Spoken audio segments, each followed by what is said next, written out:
गामिनि सासे आबादारि आं थायो बड'लेण्डनि सोमखोर बर' गामि। खुलुमबाय gwhwpurini खौरां अनसायगिरि गासैनिसिमबो।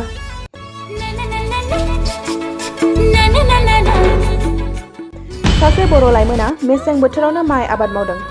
गोबां आबादारिफोरा दैज्लां बोथोरावसो माइ आबादखौ मावो, नाथाय बे नुथाया आलादा। gwhwपुर हालामनि हाइजेंबारि गामिनि राजीव दैमारि मुंनि सासे बर' लाइमोन आबादारिया दैज्लां बोथोरखौ नेयालासिनो गावनि आबाद फोथाराव माइ आबाद मावदों। बर' गामिनि सासे आबादारि आं।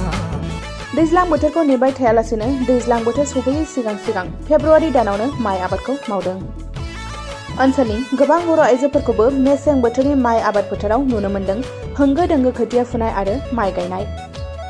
बोथोरजों गोरोबैखाय आलादा आलादा मोन्दों बे आबाद फोथारखौ।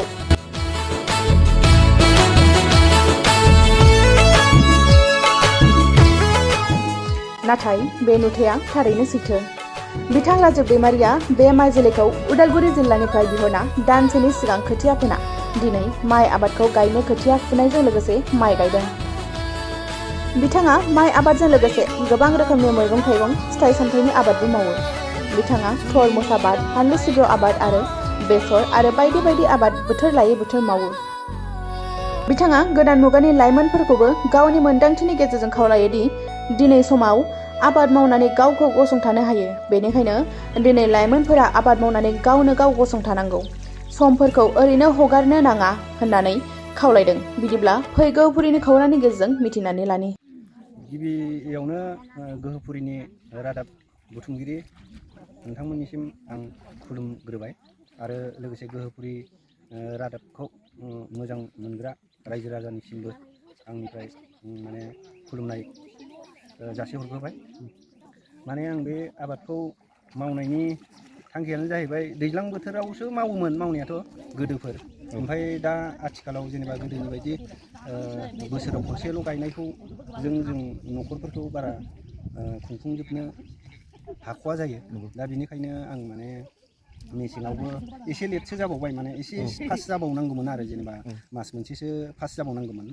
दा आङो बै खोथियाखौ नागिरनानै थाब मोनद'यैयाव माने आं एसे लेट जाबाय, माने मास मोनसे। दाबो होमबाबो बुंदों गायनानै जाग्राफ्राबो, आं खायसे गायग्राफोरनावबो सोंहरो नालाय, बिथांमोना बुंनाय मथेथ' जायो, दाबो जेबो नङा बेफोरखौ बुंदों आरो। ओमफ्राय नोंहा जिखुनु बे दै बोनायनि बेब'स्थाफ्रा माबायदि दं बेफोरखौ सोंहरदों बिसोरो। होमबा आंथ' दंखायो नालाय, जेनेबा बबेबा दिफु जानानै थानायफोरनिफ्राय बोनो बेबायदि जोंहा दै माबा फुख्रिफोर गैया। दा बरिं दंखायो हिसाबै आं बरिंनिफ्रायनो बोनानै होगासिनो दं आरो। बेसरफोरबो फोदों जेनेबा। बे जेनेबा आं ओरैखौ बुंनो साना रायजोफोरनि सिगाङाव जेन आंसो जेनेबा गिबिसिन मावग्रोदों, आं बेखौ फोरमायथिनो गोसो जायाखै आरो नङाबो। आं गुबुननिफ्राय मावनायफोरखौ बेबायदिनो मिथिनानै जेनेबा आंबो दा मावजेनहांदों आरो। जेनेबा थरमुसबो गायदों आं, जाया इसोरा मा खालामो, बिगाथाम गायदों। ओमफ्राय बानलुखौबो बेबायदिनो बिगासे गायदों आङो बेबायदि आरो। ओमफ्राय बेसर फोदों, दा नै बेफोरो फुनो जासिगोन, दब्लायब्रै फोदों आरो दुन्दिया फोदों, फाथो फोदों। थिगानो। बे नोंथाङा जे बे मेसें बोथोराव माइ गायदों, बेयाव नोंथाङा माबायदि मा माइखौ लागायदों, बेखौ एसे खोन्थानो हागोन? ओरैनो एनके होननानै बुङो, हाइब्रिद। एनके हाइब्रिद बे माइनि नामा। ओमफ्राय सेरसेयावनो माने ओरैनो प्रिन्टआथ' बिराद खम बिनिया लिरनाया। ओमफ्राय आं गोजाननिफ्राय बिहरनायखाय माने सेरसेयावनो बिराद गोबां गोलैहैदों, माने 1200 गोलैहैदों। बिसिबां लायानो आरो, बिनि प्रिन्टआ खम।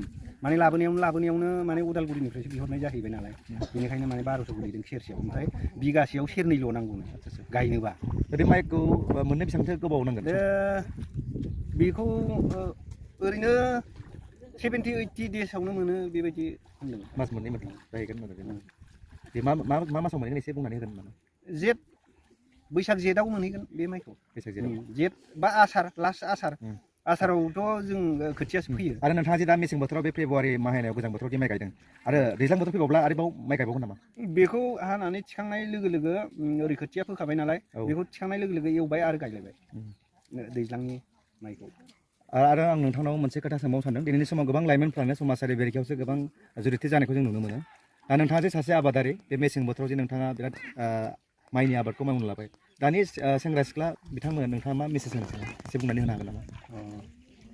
बेखौथ' जोंबोथ' नै दा 40-50 प्लास एजनि मानसि जाफैनाय हिसाबै आरो जों नुयो जोंनि जे प्रेक्टिकेल जों रिजाल्टखौ बेखौ नुदों माखासे फरायनायाथ' नांखागौ नाङा नङा फरायबानो साख्रियावल' थांनांगौ बा माबा मोनसे एकदम बिजनेसावल' थांनांगौ बिदिनि खोथा गैया फरायनायजों लोगोसे जाय जेराव इस्सा दङ आरो जेरैहाय सोरबा साख्रि नागिरबाय मोनबाय जाबाय सेटेल जाबाय बा सोरबा बिजनेसाव एसे मोजां मोनो बिजनेस खालामबाय सोरबाया आबादजों हाया बिनि खोथा नङा आबादावबो माने हायो जोङो बेबायदिनो मोनसे एसे मेहनतथ' खालामनांगौ खस्थ' खालामबा जायिनि खोथा गैया आबादजोंबो जोङो माखासे जिउखौ माने खुंलांनो आरामसे हाहैयो आं माने आंनिफ्राय बे लाइमोनफोरनिसिम बेखौनो आं फोरमायहरो आरो